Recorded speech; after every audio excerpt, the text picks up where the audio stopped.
세계적으로 인플레이션이 치솟고 있습니다.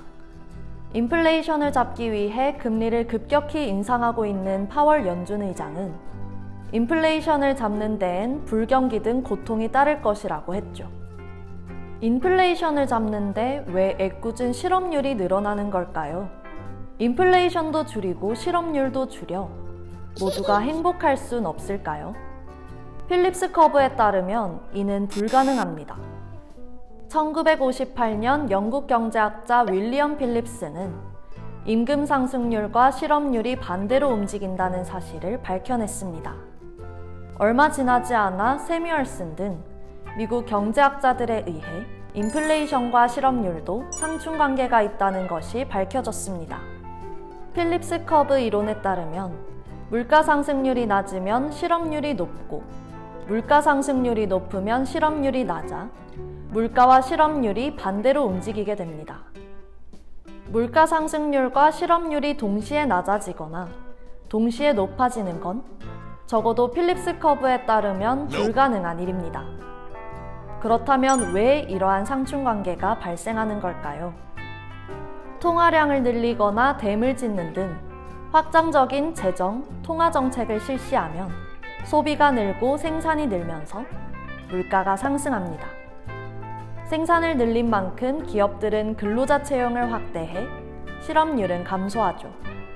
긴축 때에는 반대로 같은 원리로 물가가 하락하고 실업률은 늘게 됩니다.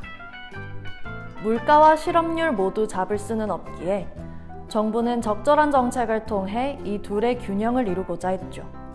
그러나 1970년대 오일 쇼크로 물가와 실업률이 모두 오르는 스태그플레이션이 발생하면서 상황이 달라졌습니다. 물가와 실업률이 상충관계에 있다고 말하는 필립스 커브로는 설명할 수 없었죠. 스태그플레이션 이후 경제학자들은 인플레이션을 수요 측면과 공급 측면으로 나누는 데에서 해답을 찾았습니다.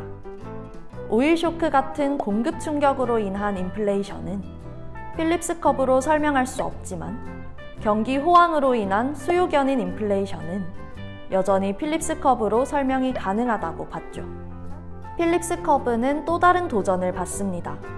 단기적으론 필립스 커브가 들어맞지만 장기적으론 필립스 커브가 적용되지 않는 것이죠.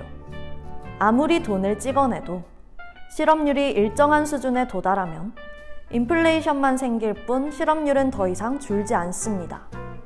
정부가 매번 실업률을 잡기 위해 물가 상승을 용인한다면 합리적인 사람들은 다음에도 물가가 상승할 것이라고 쉽게 예측할 수 있죠.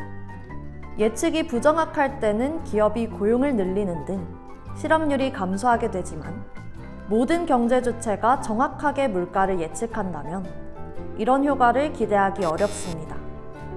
따라서 장기적으로 필립스 커브는 일정 실업률 수준에서 더 이상 줄지 않고 수직이 됩니다. 이때의 실업률을 자연 실업률이라고 부르죠.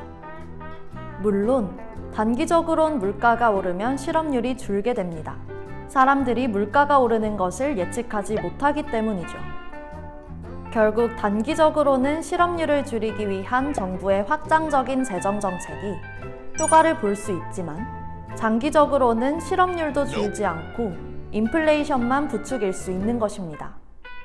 필립스 커브의 무용론은 여전히 끊이지 않고 있습니다. IT 산업의 발달과 공유경제의 등장 등 빠르고 다양하게 변화하는 경제 환경으로 필립스 커브의 물가와 실업률 간의 상충관계가 더 이상 유효하지 않다는 의견도 있죠. 그럼에도 필립스 커브는 여전히 재정과 통화 정책에 대한 주요 근거로 사용되고 있습니다. 앞으로도 필립스 커브가 살아남아 경제의 가이드라인으로 기능할 수 있을지 지켜볼 필요가 있겠습니다.